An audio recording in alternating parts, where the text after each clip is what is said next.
ಎಲ್ಲ ಸ್ನೇಹಿತರಿಗೂ ನಮಸ್ಕಾರ ರೀ. ಸ್ನೇಹಿತರ, ನಾನು ನಿಮ್ಮ ಬಸವರಾಜ್. ಇದು ಟೆಕ್ನಿಕಲ್ ಬೇಬಿ ಯೂಟ್ಯೂಬ್ ಚಾನಲ್. ಸ್ನೇಹಿತರ, ಈ ದಿನ ಈ ವಿಡಿಯೋದೊಳಗೆ ನಾವು ಮಾತಾಡಬೇಕಂತಿರೋ ವಿಷಯ 2024-25ನೇ ಸಾಲಿನೊಳಗೆ PUC ಮತ್ತು ತತ್ಸಮಾನ ವಿದ್ಯಾರ್ಥಿಗಳಿಗೆ ಏನು ಮಾಡ್ಯಾರಪ್ಪ ಅಂದ್ರೆ ಹಾಸ್ಟೆಲ್ ಹೊಸ ಅರ್ಜಿಗಳನ್ನು ಆಹ್ವಾನ ಮಾಡ್ಯಾರ. ಆ ಕುರಿತಾಗಿ ನಾವು ಈ ವಿಡಿಯೋದೊಳಗೆ ಡಿಸ್ಕಸ್ ಮಾಡೋಣ. ಸ್ನೇಹಿತರೆ, ನೋಡಕತ್ತೀರಿ ಇಲ್ಲೇ 2024-25ನೇ ಸಾಲಿನ ಮೆಟ್ರಿಕ್ ನಂತರದ ವಿದ್ಯಾರ್ಥಿ ನಿಲಯಗಳೊಳಗೆ ಹೊಸ ಪ್ರವೇಶ ಪಡೆಯೋಕೆ ಆನ್ಲೈನ್ ಅರ್ಜಿಯನ್ನು ಆಹ್ವಾನ ಮಾಡ್ಯಾರ. ಅದನ್ನು ದ್ವಿತೀಯ PUC ಮತ್ತು ತತ್ಸಮಾನ ಕೋರ್ಸಿನ ವಿದ್ಯಾರ್ಥಿಗಳಿಗೆ ಮಾತ್ರ ಅಂತೇಳಿ ಇಲ್ಲಿ ಹೇಳಿದ್ದಾರೆ. ಸ್ನೇಹಿತರೆ, ನಾನು ಈ ಮೊದಲು ಈ ಕುರಿತಾಗಿ ವಿಡಿಯೋ ಮಾಡೀನಿ. ಆದರೆ ಈ ವಿಡಿಯೋದೊಳಗೆ ಅರ್ಜಿ ಹೆಂಗೆ ನಾವು ಹಾಕಬೇಕು ಅನ್ನೋದನ್ನು ನೋಡೋಣ. ಸ್ನೇಹಿತರೆ, ಇಲ್ಲಿ ನೋಡಕತ್ತೀರಿ ಆನ್ಲೈನ್ ಅಪ್ಲಿಕೇಶನ್ ಮೇಲೆ ಕ್ಲಿಕ್ ಮಾಡಿದ ನಂತರ ಈ ವೆಬ್ಸೈಟಿಗೆ ನಾವು ಡೈರೆಕ್ಟ್ ಆಗ್ತೀವಿ. ಇಲ್ಲಿ ನೀವು ಒಂದು ಅಕೌಂಟನ್ನು ಕ್ರಿಯೇಟ್ ಮಾಡಬೇಕಾಗತ್ತೆ, SSP ಅಕೌಂಟ. ಇಲ್ಲಿ ನಾವು SSP ಅಕೌಂಟ್ ಕ್ರಿಯೇಟ್ ಮಾಡಬೇಕಾದ್ರೆ ನಿಮ್ಮ ಆಧಾರ್ ಕಾರ್ಡ್ ಇರಲೇಬೇಕಾದದ್ದು ಕಡ್ಡಾಯ. ಆಧಾರ್ ಕಾರ್ಡ್ ನಂಬರನ್ನು ಎಂಟರ್ ಮಾಡಿ ನಿಮ್ಮ ಹೆಸರನ್ನು ಆಧಾರ್ ಕಾರ್ಡಲ್ಲಿ ಯಾವ ಥರ ಇದೆಯೋ ಅದೇ ಥರ ಎಂಟರ್ ಮಾಡಬೇಕಾಗತ್ತೆ.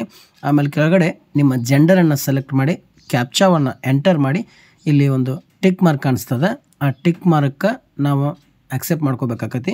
ಅಕ್ಸೆಪ್ಟ್ ಮಾಡ್ಕೊಂಡು ಮುಂದುವರಿಸಿ ಅನ್ನೋ ಒಂದು ಬಟನ್ ಮೇಲೆ ಕ್ಲಿಕ್ ಮಾಡಿದ ನಂತರ ಇಲ್ಲಿ ನಿಮ್ಮ ರೇಷನ್ ಕಾರ್ಡ್ ಒಳಗೆ ನಿಮ್ಮ ಫ್ಯಾಮಿಲಿ ಯಾವ ಥರ ಐತಿ ಅದಿಲ್ಲಿ ಶೋ ಆಕತ್ತೆ.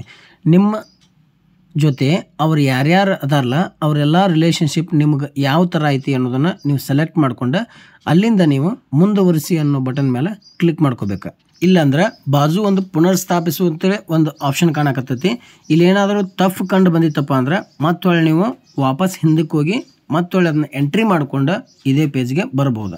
ಇಲ್ಲಿ ನೋಡಕತ್ತೀರಿ ನಿಮಗೆ ಸಂಬಂಧಪಟ್ಟಿರುವ ಒಂದು ಮೇಲ್ ID ಆಮೇಲೆ ಮೊಬೈಲ್ ನಂಬರನ್ನು ಎಂಟರ್ ಮಾಡಬೇಕಾಗತ್ತೆ. ಈ ಮೊಬೈಲ್ ನಂಬರ ಮತ್ತು ಮೇಲ್ ID ನಿಮ್ಮ SSP ID ಒಳಗೆ ಎಂಟರ್ ಆಕತಿ, ರೆಕಾರ್ಡ್ ಆಕತಿ. ಸೊ ಹಾಗಾಗಿ ನಿಮ್ಮ ಮೊಬೈಲ್ ನಂಬರನ್ನು ಕರೆಕ್ಟಾಗಿ ಎಂಟರ್ ಮಾಡ್ಕೊರಿ. ಆ ಎಂಟರ್ ಮಾಡಿರ್ತಕ್ಕಂಥ ಮೊಬೈಲ್ಗೆ ಒಂದು OTP ಬರ್ತೈತಿ. ಆ OTPಯನ್ನು ಕಡ್ಡಾಯವಾಗಿ ನೀವು ಎಂಟ್ರಿ ಮಾಡಲೇಬೇಕು. OTP ಎಂಟ್ರ್ ಮಾಡಿ ಸಲ್ಲಿಸಿ ಅನ್ನೋ ಒಂದು ಬಟನ್ ಮೇಲೆ ಕ್ಲಿಕ್ ಮಾಡ್ಕೊರಿ. OTP ಬರಲಿಲ್ಲಪ್ಪ ಅಂದ್ರೆ OTPಯನ್ನು ಮರು ಕಳುಹಿಸಿ ಅನ್ನೋ ಒಂದು ಆಪ್ಷನ್ ಐತಿ, ಅಲ್ಲಿ ಕ್ಲಿಕ್ ಮಾಡ್ಕೊರಿ. OTP ಬಂದ ನಂತರ ಅಲ್ಲಿ ಅದನ್ನು ಎಂಟ್ರ್ ಮಾಡಿ ಮುಂದಿನ ಸ್ಟೆಪ್ ತಗೋರಿ. ಇಲ್ಲಿ ಪಾಸ್ವರ್ಡನ್ನು ಎಂಟ್ರಿ ಮಾಡಬೇಕಾಗತ್ತೆ. ಪಾಸ್ವರ್ಡ್ ಯಾವ ರೀತಿ ನೀವು ಎಂಟ್ರಿ ಮಾಡಬೇಕು ಅನ್ನೋದನ್ನು ಇಲ್ಲಿ ಡೈರೆಕ್ಷನ್ ಕೊಟ್ಟಾರ. ಆ ರೀತಿ ನೀವು ಪಾಸ್ವರ್ಡನ್ನು ಅಲ್ಲಿ ಎಂಟ್ರಿ ಮಾಡಿದ್ರಪ್ಪ ಅಂದ್ರೆ ನಿಮ್ಮ ಅಕೌಂಟ ಈಗ ತಯಾರಾಕತಿ. ಇಲ್ಲಿ ನೋಡಕತ್ತಿರಲ್ಲ, ಇಲ್ಲಿ ಏನು ಹೇಳ್ಯಾರ ಅದನ್ನು ಸ್ವಲ್ಪ ಗಮನ ಇಟ್ಟು ನೋಡ್ರಿ. ನಿಮ್ಮ ಖಾತೆಯನ್ನು SSPಯಲ್ಲಿ ಯಶಸ್ವಿಯಾಗಿ ಸೃಜನೆ ಮಾಡ್ಯಾರ. ನಿಮ್ಮ ನೋಂದಣಿ ಹಾಗೂ ಪಾಸ್ವರ್ಡನ್ನು ನಿಮ್ಮ ನೋಂದಾಯಿತ ಮೊಬೈಲ್ ಸಂಖ್ಯೆಗೆ ಕಳಿಸಿದ್ದೀವಿ ಅಂತೇಳಿ ಇಲ್ಲಿ ಹೇಳ್ಯಾರ. ಅದನ್ನು ನೀವು ನಿಮ್ಮ ಮೊಬೈಲ್ ನಂಬರ್ ಯಾವ್ದು ಎಂಟ್ರಿ ಮಾಡಿರಲ್ಲ ಆ ಮೊಬೈಲ್ಗೆ ನಿಮ್ಮ ನೋಂದಣಿ ಸಂಖ್ಯೆ ಮತ್ತು ನೀವು ಎಂಟ್ರಿ ಮಾಡಿರ್ತಕ್ಕಂಥ ಪಾಸ್ವರ್ಡ್ ಎರಡನ್ನೂ ನಿಮ್ಮ ಮೊಬೈಲ್ಗೆ ಕಳಿಸ್ಯಾರ. ಸೊ ಅಲ್ಲಿಂದ ನೀವು ಅದನ್ನೆಲ್ಲ ಎಂಟ್ರಿ ಮಾಡ್ಕೊಂಡು ವಾಪಸ್ SHP ಪೋರ್ಟಲ್ಗೆ ಬಂದು ಅದನ್ನು ಲಾಗಿನ್ ಮಾಡ್ಕೊಂಡು ಈಗ ನಾವು ಅಪ್ಲಿಕೇಶನನ್ನು ಹಾಕಕತ್ತೀವಿ. ಅಪ್ಲಿಕೇಶನ್ ಹಾಕುವಾಗ ಫಸ್ಟ್ ಸ್ಟೆಪ್ ಒಳಗೆ ಸ್ಟೂಡೆಂಟ್ ಕನ್ಸೆಂಟ್ ಅಂತೇಳಿ ಓಪನ್ ಆಕತ್ತೆ. ಇಲ್ಲಿ ನೀವು ಎರಡೂ ಆಪ್ಷನನ್ನು ಕ್ಲಿಕ್ ಮಾಡ್ಕೊರಿ. ಎರಡೂ ಆಪ್ಷನನ್ನು ಕ್ಲಿಕ್ ಮಾಡ್ಕೊಂಡ್ಮೇಲೆ ಸಬ್ಮಿಟ್ ಅನ್ನೋ ಆಪ್ಷನ್ ಮೇಲೆ ಒಂದು ಸಾರಿ ಕ್ಲಿಕ್ ಮಾಡಿದ್ರಪ್ಪ ಅಂದ್ರೆ ಅದು ಮುಂದಿನ ಸ್ಟೆಪ್ಪಿಗೆ ಹೋಗುತ್ತೆ. ಇಲ್ಲಿ ನೋಡಕತ್ತೀರಿ ಇವೆರಡೂ ಆಪ್ಷನ್ ಮೇಲೆ ನಾವು ಕ್ಲಿಕ್ ಮಾಡಲೇಬೇಕಾಗತ್ತೆ. ಕ್ಲಿಕ್ ಮಾಡ್ಕೊಂಡು ನಂತರ ಸಬ್ಮಿಟ್ ಬಟನನ್ನು ಕ್ಲಿಕ್ ಮಾಡ್ಕೊರಿ. ಮತ್ತು ಇನ್ನೊಂದು ನೆನಪಿರಲಿ, ನೀವು ಇಲ್ಲಿ ಏನು ಕೊಡಕತ್ತೀರಿ ಅಂದ್ರೆ ನಿಮ್ಮ ಕುಟುಂಬ ಪೋರ್ಟಲ್ನಿಂದ ಮತ್ತು UUCMS ಪೋರ್ಟಲ್ನಿಂದ ಡಾಟಾಗಳನ್ನು ಫೆಚ್ ಮಾಡ್ಕೋಬೋದು ಅಂತೇಳಿ ಕನ್ಸೆಂಟ್ ಮಾಡ್ಕೊಂಡು ಸಬ್ಮಿಟ್ ಮಾಡಿದ್ರಿ. ಇಲ್ಲಿ ಫಸ್ಟ್ ಸ್ಟೆಪ್ಪನ್ನು ನೀವು ಕಂಟಿನ್ಯೂ ಮಾಡಬೇಕಾಗತ್ತೆ. ಇದರೊಳಗೆ ಸ್ಟಡಿ ಕಾಸ್ಟ್ ಪರ್ಸ್ನಲ್ ಡೀಟೇಲ್ಸನ್ನು ಎಂಟ್ರಿ ಮಾಡಬೇಕಾಗತ್ತೆ. ಅದನ್ನು ನಾವೀಗ ಎಂಟ್ರಿ ಮಾಡೋಣ. ಮೊದಲಿಗೆ ನಿಮ್ಮ ಈ ಸ್ಟಡಿ ಡೀಟೇಲ್ಸ್ ಒಳಗೆ SSLC ನಂಬರನ್ನು ಎಂಟ್ರಿ ಮಾಡಿ ಅಲ್ಲಿ ಡಾಟಾವನ್ನು ಫೆಚ್ ಮಾಡಬೇಕಾಗತ್ತೆ. SSLC ನಂಬರನ್ನು ಎಂಟ್ರಿ ಮಾಡಿದ್ರಪ್ಪ ಅಂದ್ರೆ ನಿಮ್ಮ ಡೀಟೇಲ್ಸ್ ಎಲ್ಲ ಆಟೋಮೆಟಿಕ್ ಫೆಚ್ ಆಕತ್ತೆ. ಇದರೊಳಗೆ SSLC CBSE ICSE ಮತ್ತು ಅದರ್ ಸ್ಟೇಟ ಆ ಥರ ಎಲ್ಲ ಆಪ್ಷನ್ ಅದಾವೆ. ನಿಮಗೆ ಸಂಬಂಧಪಟ್ಟಂಗೆ ಮ್ಯಾಗಿನ ಆಪ್ಷನನ್ನು ಸೆಲೆಕ್ಟ್ ಮಾಡ್ಕೊಂಡು ಡಾಟಾವನ್ನು ಫೆಚ್ ಮಾಡ್ಕೊರಿ. ಅದಾದ ನಂತರ ಕಾಸ್ಟ್ ಇನ್ಕಮ್ ಡೀಟೇಲ್ಸನ್ನು ಫೆಚ್ ಮಾಡಬೇಕು. ನಿಮ್ಮ ಕಾಸ್ಟ್ ಯಾವುದು ಅನ್ನೋದನ್ನು ನೀವು ರಿಲಿಜನ್ ಸೆಲೆಕ್ಟ್ ಮಾಡ್ಕೊಂಡು ಕ್ಯಾಟಗರಿನೇ ಸೆಲೆಕ್ಟ್ ಮಾಡ್ಕೊಂಡು ಅದರ RD ನಂಬರ್ಗಳನ್ನು ಕಾಸ್ಟ್ ಮತ್ತು ಇನ್ಕಮ್ ಬೇರೆ ಬೇರೆ ಆಗಿದ್ದರೆ ಬೇರೆ ಥರ ಬರ್ತೈತಿ. ಒಂದೇ ಆಗಿದ್ದರೆ ಒಂದೇ RD ನಂಬರನ್ನು ಎಂಟ್ರಿ ಮಾಡೋಕ್ಕೆ ಹೇಳ್ತೈತಿ. ಆ RD ನಂಬರನ್ನು ಎಂಟ್ರಿ ಮಾಡಿ ಚೆಕ್ ಅನ್ನೋ ಆಪ್ಷನ್ ಐತ್ಲೆ ಅದ್ರ ಮೇಲೆ ಒಂದು ಸಲ ಕ್ಲಿಕ್ ಮಾಡ್ಕೊರಿ. ಚೆಕ್ ಅನ್ನೋ ಆಪ್ಷನ್ ಮೇಲೆ ಕ್ಲಿಕ್ ಮಾಡಿದ್ರಪ್ಪ ಅಂದ್ರೆ ಆ ಡಾಟಾ ಎಲ್ಲ ಆಟೋ ಫೆಚ್ ಆಕತ್ತೆ. ಡಾಟಾ ಫೆಚ್ ಆದಮೇಲೆ ಕೆಳಗಡೆ save cost and income details ಅನ್ನೋ ಆಪ್ಷನ್ ಐತಿಲ್ಲ, ಅದ್ರ ಮ್ಯಾಗೆ ಕ್ಲಿಕ್ ಮಾಡಿದ್ರಿಂದ ಅದು ಸೇವ್ ಆಕತಿ. ಕೆಳಗಡೆ ಪರ್ಸ್ನಲ್ ಡೀಟೇಲ್ಸ್ ಆಪ್ಷನ್ ಐತಿ. ಇಲ್ಲಿ ನೀವು ಅಬ್ಸರ್ವ್ ಮಾಡಕತ್ತಿರ್ಬೋದು, ನಿಮ್ಮ ನೇಮ, ಆಮೇಲೆ ನಿಮ್ಮ ಲಿಂಗ, ಆಮೇಲೆ ಉಳಿದ ಡೀಟೇಲ್ಸ ಒಂದು ಸ್ವಲ್ಪ ಫೆಚ್ ಆಗ್ಯಾವ. ಇದ್ರೊಳಗೆ ನಿಮ್ಮ ಫಾದರ್ ನೇಮ, ಮದರ್ ನೇಮ ಫೆಚ್ ಆಗಿಲ್ಲ. ಯಾಕಪ್ಪ ಅಂದ್ರೆ ನೀವು SSP ಅಕೌಂಟ್ ಕ್ರಿಯೇಟ್ ಮಾಡುವಾಗ ನಿಮ್ಮ ತಂದೆ ತಾಯಿ ಹೆಸರನ್ನು ನೀವು ಅಲ್ಲಿ ಡಾಟಾ ಫೀಡ್ ಮಾಡಿದ್ರಪ್ಪ ಅಂದ್ರೆ ಇಲ್ಲಿ ಅದು ಆಟೋಮೆಟಿಕ್ ಬರ್ತೈತಿ. ಇಲ್ಲಪ್ಪ ಅಂದ್ರೆ ಅದು ಎಂಟಿ ಇರ್ತೈತಿ. ಸೊ ಹಾಗಾಗಿ ನೀವು ಅದನ್ನು ಅಲ್ಲಿ ಫಿಲ್ ಮಾಡ್ಕೊಂಡು ಇದನ್ನು ಕಂಟಿನ್ಯೂ ಮಾಡೋದು ಬೆಟ್ರ್. ಇಲ್ಲಿ ನಿಮ್ಮ ಪೇರೆಂಟ್ಸ್ ಮೊಬೈಲ್ ನಂಬರನ್ನು ಎಂಟ್ರಿ ಮಾಡಬೇಕಾಕತಿ. ಯಾಕಪ್ಪ ಅಂದ್ರೆ ಹಾಸ್ಟೆಲಲ್ಲಿ ಏನಾದರೂ ಸಮಸ್ಯೆ ಆದ್ರೆ ನಿಮ್ಮ ಪೇರೆಂಟ್ಸ್ಗೆ ಕಾಲ್ ಮಾಡೋಕೆ ಈ ನಂಬರನ್ನು ಕೇಳಿರ್ತಾರೆ. ನೀವು ನಿಮ್ಮ ಪೇರೆಂಟ್ಸ್ದನ ಈ ಮೊಬೈಲ್ ನಂಬರ್ ಕೊಟ್ಟಿರ್ರಿ, ಬೇರೆ ನಿಮ್ಮ ಫ್ರೆಂಡ್ಸ್ದು ಯಾರ್ದು ಕೊಡಬೇಡ್ರಿ. ಸೊ ಅದಕ್ಕೆ ಒಂದು OTP ಬರ್ತೈತಿ. ಆ OTPಯನ್ನು ಇಲ್ಲಿ ಎಂಟ್ರಿ ಮಾಡಿ ಸಬ್ಮಿಟ್ OTP ಅಂತೇಳಿ ಆಪ್ಷನ್ ಐತ್ಲೆ, ಅದ್ರ ಮೇಲೆ ಒಂದು ಸಾರಿ ಕ್ಲಿಕ್ ಮಾಡ್ಕೊರಿ. OTP ಕನ್ಫರ್ಮ್ ಆದಮೇಲೆ ನಿಮ್ಮ ಮೇಲ್ ID, ಆಮೇಲೆ district, taluk, assembly, pin code, permanent ಅಡ್ರೆಸ್ಸನ್ನು ಕೇಳ್ತೈತಿ. ಅದಾದಮೇಲೆ ನೀವು ಕರ್ನಾಟಕ ಡೊಮೆಸಿಯಲ್ ಹೌದು ಅಲ್ಲೋ ಅಂತ ಕೇಳ್ತೈತಿ. ಅದನ್ನು ನೀವು ಇಲ್ಲಿ ಸೆಲೆಕ್ಟ್ ಮಾಡ್ಕೋಬೇಕು. ಸೆಲೆಕ್ಟ್ ಮಾಡ್ಕೊಂಡ್ಮೇಲೆ ಅಲ್ಲಿ ಕೆಳಗಡೆ ಒಂದು ಫೋಟೋವನ್ನು ಅಪ್ಲೋಡ್ ಮಾಡೋಕ್ಕೆ ಹೇಳ್ತೈತಿ. ಆ ಫೋಟೋ ಒಂದೇ ಸಾರಿ ನೀವು ಅಪ್ಲೋಡ್ ಮಾಡಿದಾಗ ಅಪ್ಲೋಡ್ ಆಗೋದಿಲ್ಲ. ಮತ್ತೊಂದು ಸಾರಿ ಟ್ರೈ ಮಾಡಿರಿ. ಪದೇ ಪದೇ ಟ್ರೈ ಮಾಡಿದ್ರೆ ಅಲ್ಲಿ ಸರ್ವರ್ ಸಮಸ್ಯೆಯಿಂದ ಅದು ಅಪ್ಲೋಡ್ ಆಗ್ತಿರಲ್ಲ. ಒಂದು ಸಾರಿ ನೀವು ಮತ್ತೊಮ್ಮೆ ಟ್ರೈ ಮಾಡಿದ್ರಪ್ಪ ಅಂದ್ರೆ ಫೋಟೋ ಅಪ್ಲೋಡ್ ಆಗ್ತದೆ. ಅಪ್ಲೋಡ್ ಮಾಡಿದ ಮೇಲೆ ಕೆಳಗಡೆ ಸೇವ್ ಅಂತ ಒಂದು ಆಪ್ಷನ್ ಐತಿ. ಅದನ್ನು ಕ್ಲಿಕ್ ಮಾಡಿದ್ರೆ ಅಂದ್ರೆ ನಿಮ್ಮ ಡಾಟಾ ಎಲ್ಲ ಸ್ಟೋರ್ ಆಕತ್ತೆ. ಇಲ್ಲಿ ನೆಕ್ಸ್ಟ್ ಆಪ್ಷನನ್ನು ಕ್ಲಿಕ್ ಮಾಡ್ಕೊಂಡ್ಮೇಲೆ ಕಾಲೇಜ್ ಆರ್ ಕೋರ್ಸ್ ಡೀಟೇಲ್ಸನ್ನು ನೀವು ಎಂಟ್ರಿ ಮಾಡಬೇಕಾಕತಿ. ಕರ್ನಾಟಕ ಒಳಗೆ ಕಲ್ತಿರೋ ಏನು ಬೇರೆ ಕಡೆ ಕಲ್ತಿರೋ ಅನ್ನೋ ಆಪ್ಷನ್ನು ಕ್ಲಿಕ್ ಮಾಡ್ಕೊಂಡ್ಮೇಲೆ ಹೌದು ಅಲ್ಲೋ ಅನ್ನೋ ಆಪ್ಷನನ್ನು ಸೆಲೆಕ್ಟ್ ಮಾಡ್ಕೊಂಡ್ಮೇಲೆ ನಿಮ್ಮ ಯೂನಿವರ್ಸಿಟಿ ಡೀಟೇಲ್ಸ್ಗಳನ್ನು ಶೋ ಮಾಡ್ತೈತೆ. ಈ ಯೂನಿವರ್ಸಿಟಿ ಡೀಟೇಲ್ಸ್ ಒಳಗೆ ನಿಮ್ಮ ಯೂನಿವರ್ಸಿಟಿ ಯಾವುದು, PUC ಆಗಿದ್ರೆ ಡಿಪಾರ್ಟ್ಮೆಂಟ್ ಆಫ್ ಎಜುಕೇಷನ್ PUC ಅಂತೇಳಿ ಮೆನ್ಷನ್ ಆಗಿರ್ತದೆ. ಅದನ್ನು ಸೆಲೆಕ್ಟ್ ಮಾಡ್ಕೊರಿ. ಉಳಿದು ಬೇರೆ ಯಾವ್ದಾರು ಇತ್ತಪ್ಪ ಅಂದ್ರೆ ಅದನ್ನು ಯಾವುದು ಅನ್ನೋದನ್ನು ಕರೆಕ್ಟಾಗಿ ಇಲ್ಲಿ ಸೆಲೆಕ್ಟ್ ಮಾಡ್ಕೊರಿ.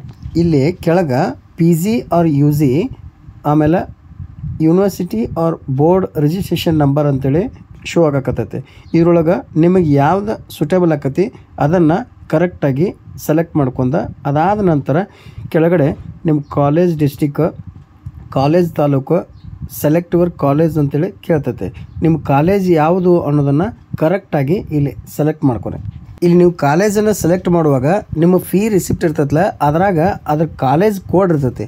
ಆ ಕಾಲೇಜ್ ಕೋಡನ್ನು ಅಬ್ಸರ್ವ್ ಮಾಡಿ ಇಲ್ಲಿರೋ ಕಾಲೇಜ್ ಮ್ಯಾಚಿಂಗ್ ಮಾಡಿ ಆ ಕಾಲೇಜನ್ನು ಸೆಲೆಕ್ಟ್ ಮಾಡ್ಕೊರಿ. ನಂತರ ನಿಮ್ಮ ಕೋರ್ಸ್, ಆಮೇಲೆ ಕೋರ್ಸ್ ಕಾಂಬಿನೇಷನ್ನ, ಕೋರ್ಸ್ ಇಯರನ್ನು ಸೆಲೆಕ್ಟ್ ಮಾಡ್ಕೊಂಡ ಕೆಳಗಡೆ ಈ ಕಾಲೇಜ್ ಡೀಟೇಲ್ಸ್ ಎಲ್ಲಾನು ಸೇವ್ ಮಾಡೋಕೆ ಒಂದು ಆಪ್ಷನ್ ಐತಿ. ಅದ್ರ ಮೇಲೆ ಕ್ಲಿಕ್ ಮಾಡಿದ್ರೆ ಈ ಡೀಟೇಲ್ಸ್ ಎಲ್ಲಾನು ಸೇವ್ ಆಕತಿ. ನಂತರ ಇಲ್ಲಿ ಕೆಳಗಡೆ ಪ್ರಿವಿಯಸ್ ಇಯರ್ ಕೋರ್ಸ್ ಡೀಟೇಲ್ಸ್ ಕೇಳಾಕತ್ತೈತಿ. ಇದ್ರೊಳಗೆ ನಿಮ್ಮದು ಆ್ಯನ್ಯುವಲ್ ಕೋರ್ಸು ಏನು ಸೆಮೆಸ್ಟರ್ ಕೋರ್ಸು ಅನ್ನೋದನ್ನು ಸೆಲೆಕ್ಟ್ ಮಾಡ್ಕೊಂಡ್ಮೇಲೆ ಮಾರ್ಕ್ಸ್ ನೀವು ಎಷ್ಟಕ್ಕೆ ಟೋಟಲ್ ಎಷ್ಟು, ಆಮೇಲೆ ನೀವು ತೊಗೊಂಡಿರೋದು ಎಷ್ಟು ಅನ್ನೋ ಮಾರ್ಕ್ಸನ್ನು ಎಂಟ್ರಿ ಮಾಡಿದ್ಮೇಲೆ ನಿಮ್ಮ ಪರ್ಸೆಂಟೇಜ್ ಆಟೋಮೆಟಿಕ್ ಕ್ಯಾಲ್ಕುಲೇಷನ್ ಆಕತಿ. ಕೆಳಗಡೆ save previous year course details ಅಂತೇಳಿ ಒಂದು ಆಪ್ಷನ್ ಐತಿ. ಅದ್ರ ಮೇಲೆ ನೀವು ಕ್ಲಿಕ್ ಮಾಡಿದ್ರಪ್ಪ ಅಂದ್ರೆ ಈ ಡೀಟೇಲ್ಸ್ನು ಕೂಡ ಅಲ್ಲಿ ಸೇವ್ ಆಗುತ್ತೆ. ಇಲ್ಲಿ ಸೇವ್ ಆದಮೇಲೆ ನೀವು ಏನಾರ ಮಿಸ್ಟೇಕ್ ಮಾಡಿದ್ರಪ್ಪ ಅಂದ್ರೆ ಎಡಿಟ್ ಮಾಡೋ ಆಪ್ಷನ್ ಕೂಡ ಇಲ್ಲೇ ಬಾಜು ಐತಿ. ಇದನ್ನು ನೀವು ಎಡಿಟ್ ಮಾಡ್ಕೋಬೋದು. ನಂತರ ಅದು ಕರೆಕ್ಟ್ ಆಗಿದ್ರೆ ನೆಕ್ಸ್ಟ್ ಆಪ್ಷನನ್ನು ಕ್ಲಿಕ್ ಮಾಡ್ಕೊರಿ. ನೀವೀಗ ಆಲ್ರೆಡಿ ಕೊಟ್ಟಿರ್ತಕ್ಕಂಥ ಎಲ್ಲ ಡಾಟಾ ಮೇಲೆ ನೀವು ಯಾವ ಏರಿಯಾ ಒಳಗೆ ಸ್ಟಡಿ ಮಾಡ್ತಿರಲ್ಲ ಆ ಏರಿಯಾ ಒಳಗೆ ಇರ್ತಕ್ಕಂಥ ಎಲ್ಲ ಹಾಸ್ಟೆಲ್ಗಳು ಇಲ್ಲಿ ಫೆಚ್ ಮಾಡೋಕೆ ಒಂದು ಆಪ್ಷನ್ ಕೊಟ್ಟಾರೆ. ಯಾವ ಇಲಾಖೆಯಿಂದ ಬೇಕು ಅನ್ನೋದನ್ನು ಮೇಲೆ ಸೆಲೆಕ್ಟ್ ಮಾಡ್ಕೊಂಡು ಇಲ್ಲಿ ಗೆಟ್ ಡೀಟೇಲ್ಸ್ ಅನ್ನೋ ಆಪ್ಷನ್ ಮೇಲೆ ಕ್ಲಿಕ್ ಮಾಡಿದ್ರೆ ಅಂದ್ರೆ ಈ ಹಾಸ್ಟೆಲ್ಸ್ ಎಲ್ಲ ಅಲ್ಲಿರ್ತಕ್ಕಂಥ ಹಾಸ್ಟೆಲ್ಸ್ಗಳು ಎಲ್ಲ ಫೆಚ್ ಆಕ್ಕವ. ನೀವು ಎಲ್ಲ ಹಾಸ್ಟೆಲ್ಗಳಿಗೂ ಕೂಡ ಪ್ರಿಫರೆನ್ಸ್ ಕಂಪಲ್ಸರಿಯಾಗಿ ಕೊಡಲೇಬೇಕು. ಒಂದು ಆಪ್ಷನ್ ಕೊಡಲಿಲ್ಲ ಅಂದರೂ ನಡೆಯೋದಿಲ್ಲ. ಎಲ್ಲ ಹಾಸ್ಟೆಲ್ಗಳಿಗೂ ನೀವು ಯಾವುದನ್ನು ಫಸ್ಟ್ ಪ್ರಿಫರೆನ್ಸ್ ಕೊಡ್ತೀರಿ, ಸೆಕೆಂಡ್ ಪ್ರಿಫರೆನ್ಸ್, ಈ ಥರ ಪ್ರಿಫರೆನ್ಸನ್ನು ಕೊಡಲೇಬೇಕಾಗತ್ತೆ. ಹಂಗೆ ನಾವೀಗ ಪ್ರಿಫರೆನ್ಸನ್ನು ಕೊಡೋಣ. ಒಂದು ವೇಳೆ ನೀವು ಹುಡುಕ್ತಾ ಇರೋ ಹಾಸ್ಟೆಲ್ ಮ್ಯಾಲೆ ಕಂಡು ಬರಲಿಲ್ಲಪ್ಪ ಅಂದ್ರೆ ಕೆಳಗಡೆ ಡಿಸ್ಟಿಕ್, ತಾಲೂಕನ್ನು ಎಂಟ್ರಿ ಮಾಡ್ಕೊಂಡು ಆ ಹಾಸ್ಟೆಲನ್ನು ಫೌಂಡ್ ಮಾಡೋಕೆ ಇಲ್ಲಿ ಆಪ್ಷನ್ ಕೊಟ್ಟಾರೆ. ಬಟ್ ಅದನ್ನು ನೀವು ಮಾಡಕ್ಕೆ ಹೋಗ್ಬೇಡ್ರಿ. ಯಾಕಪ್ಪ ಅಂದ್ರೆ ಗೌರ್ಮೆಂಟ್ ಆ ಏರಿಯಾ ಒಳಗೆ ಇರ್ತಕ್ಕಂಥ ಎಲ್ಲ ಹಾಸ್ಟೆಲ್ಗಳನ್ನು ಮ್ಯಾಲೆ ಫೆಚ್ ಮಾಡೇ ಇರ್ತೈತಿ. ಅದರೊಳಗೆ ನೀವು ಪ್ರಿಫರೆನ್ಸನ್ನು ಕೊಟ್ಟು ಇಲ್ಲಿ ಸೇವ್ ಹಾಸ್ಟೆಲ್ ಡೀಟೇಲ್ಸ್ ಅನ್ನೋ ಆಪ್ಷನ್ ಮೇಲೆ ಕ್ಲಿಕ್ ಮಾಡ್ಕೊರಿ. ಕ್ಲಿಕ್ ಮಾಡ್ಕೊಂಡ ನಂತರ ಇಲ್ಲಿ ನೆಕ್ಸ್ಟ್ ಸ್ಟೆಪ್ ಅನ್ನೋ ಒಂದು ಆಪ್ಷನ್ ಐತಲ್ಲ ಅದ್ರ ಮೇಲೆ ಕ್ಲಿಕ್ ಮಾಡಿರಿ. ಕ್ಲಿಕ್ ಮಾಡಿದ ನಂತರ ಇಲ್ಲಿ ನೋಡಕ್ಕೆ ಮಾಡಕತ್ತೀರಿ ಇದು ಲೋಡ್ ಆಕತಿ. ಲೋಡ್ ಆದ ನಂತರ ನೀವು ಎಂಟ್ರಿ ಮಾಡಿರ್ತಕ್ಕಂಥ ಎಲ್ಲ ಡಾಟಾನು ಇಲ್ಲಿ ಸ್ಟೋರ್ ಆಗಿ ಒಂದು ಲಾಸ್ಟ್ ಪ್ರಿವ್ಯೂವನ್ನು ತೋರ್ಸಾಕತ್ತೈತಿ. ಇದು ನೆನಪಿರಲಿ, ಇದು ಲಾಸ್ಟ್ ಫೈನಲ್ ಸಬ್ಮಿಷನ್ ಮಾಡಬೇಕು ಅಂತೇಳಿ ಇಲ್ಲಿ ಕೆಳಗಡೆ ಒಂದು ಆಪ್ಷನ್ ಐತಿ. ಆ ಫೈನಲ್ ಸಬ್ಮಿಷನ್ ಅನ್ನೋ ಆಪ್ಷನ್ ಮೇಲೆ ಒಂದು ಸರಿ ಕ್ಲಿಕ್ ಮಾಡಿದ್ರೆ ಅಂದ್ರೆ ಅದೆಲ್ಲ ಡಾಟಾನು ಸೇವ್ ಆಕತಿ. ಇಲ್ಲಿ ನೋಡಾಕತ್ತೀರಿ ಎಲ್ಲ ಸ್ಟೆಪ್ಪನ್ನು ಗ್ರೀನ್ ಆಗ್ಯಾವ, ಲಾಸ್ಟ್ ಸ್ಟೆಪ್ ಒಂದು ರೆಡ್ ಆಗೈತಿ. ಯಾಕಂದ್ರೆ ನಾವಿನ್ನ ಸಬ್ಮಿಷನ್ ಮಾಡಿಲ್ಲ. ಸಬ್ಮಿಷನ್ ಮಾಡಬೇಕಪ್ಪ ಅಂದ್ರೆ ಎಲ್ಲ ಹಿಂದ್ಗಡೆ ಎಂಟ್ರಿ ಮಾಡಿರ್ತಕ್ಕಂಥ ಡೀಟೇಲ್ಸ್ ಕರೆಕ್ಟಾಗಿರ್ಬೇಕು. ಕರೆಕ್ಟ್ ಇದ್ರೆ ಮಾತ್ರ ಫೈನಲ್ ಸಬ್ಮಿಷನನ್ನು ಮಾಡಿರಿ. ಫೈನಲ್ ಸಬ್ಮಿಷನ್ ಮಾಡಿದ ನಂತರ ನಿಮಗೆ ರಿಸಿಪ್ಟ್ ಜನ್ರೇಟ್ ಆಕತಿ. ರಿಸಿಪ್ಟನ್ನು ನೀವು ಅಲ್ಲಿ ಇನ್ನೊಂದು ಆಪ್ಷನ್ ಐತೆ ಮೇಲೆ, ಆ ರಿಸಿಪ್ಟನ್ನು ಎಕ್ನಾಲಜ್ಮೆಂಟ್ ಡೌನ್ಲೋಡ್ ಮಾಡ್ಕೋರಿ ಅನ್ನೋ ಒಂದು ಆಪ್ಷನ್ ಐತೆ. ಅದ್ರ ಮೇಲೆ ನೀವು ಕ್ಲಿಕ್ ಮಾಡಿದ್ರೆ ಅಂದ್ರೆ ಎಕ್ನಾಲಜ್ಮೆಂಟ್ ರೀಡೈರೆಕ್ಟ್ ಆದಮೇಲೆ ಕೆಳಗಡೆ ಒಂದು ಪ್ರಿಂಟ್ ಆಪ್ಷನ್ ಐತಿ. ಪ್ರಿಂಟ್ ಆಪ್ಷನ್ ಕೊಟ್ರೆ ಅಂದ್ರೆ ಆ ಹಾಸ್ಟೆಲ್ ಅಪ್ಲಿಕೇಶನ್ನ ಕಂಪ್ಲೀಷನ್ ಆಯ್ತು, ನಿಮಗೆ ಪ್ರಿಂಟ್ ರೆಸಿಪ್ಟ್ ಬರ್ತೈತಿ. ಆ ರೆಸಿಪ್ಟ್ ಜೊತೆಗೆ ನೀವು ಈ ಅಪ್ಲಿಕೇಶನ್ ಹಾಕುವಾಗ ಎಂಟ್ರಿ ಮಾಡಿರ್ತಕ್ಕಂಥ ಎಲ್ಲ ಡಾಟಾ ಇರೋ ಸರ್ಟಿಫಿಕೇಟ್ಸ್ ಅಂದ್ರೆ caste income, college fee receipt, ಅಂತರ್ ಸರ್ಟಿಫಿಕೇಟ್, ಉಳಿದೆಲ್ಲ ಡೀಟೇಲ್ಸ್ಗಳನ್ನು ನೀವು ಅಲ್ಲಿ ಆ ಅಪ್ಲಿಕೇಶನ್ ಜೊತೆಗೆ ಅಟ್ಯಾಚ್ ಮಾಡಿ ಅದನ್ನು ಕಾಲೇಜ್ ಒಳಗೆ ಸೈನ್ ಮಾಡಿಸ್ಕೊಂಡು ಆ ಸೈನ್ ಮಾಡಿಸಿದ ನಂತರ ಅದನ್ನು ಹಾಸ್ಟೆಲ್ಗೆ ಅಂದ್ರೆ ಸಮಾಜ ಕಲ್ಯಾಣ ಇಲಾಖೆಗೆ ಅಥವಾ ಸಂಬಂಧಪಟ್ಟಿರೋ ಆ ಇಲಾಖೆಗೆ ಆ ಡಾಕ್ಯುಮೆಂಟ್ಸ್ಗಳನ್ನು ಕೊಟ್ಟರೆ ನಿಮ್ಮ ಕೆಲಸ ಮುಗೀತು ಸ್ನೇಹಿತರೆ. ಇದಾಗಿತ್ತು ಈ ದಿನದ ವಿಷಯ. ಮತ್ತೊಂದು ಹೊಸ ಮಾಹಿತಿಯೊಂದಿಗೆ ಮುಂದಿನ ವಿಡಿಯೋದಲ್ಲಿ ನಿಮಗೆ ಭೇಟಿ ಆಗ್ತೀನಿ. ನಮ್ಮ ಈ ವಿಡಿಯೋ ನಿಮಗೆ ಇಷ್ಟ ಆಗಿದ್ರೆ ಲೈಕ್ ಮಾಡಿರಿ, ಶೇರ್ ಮಾಡಿರಿ.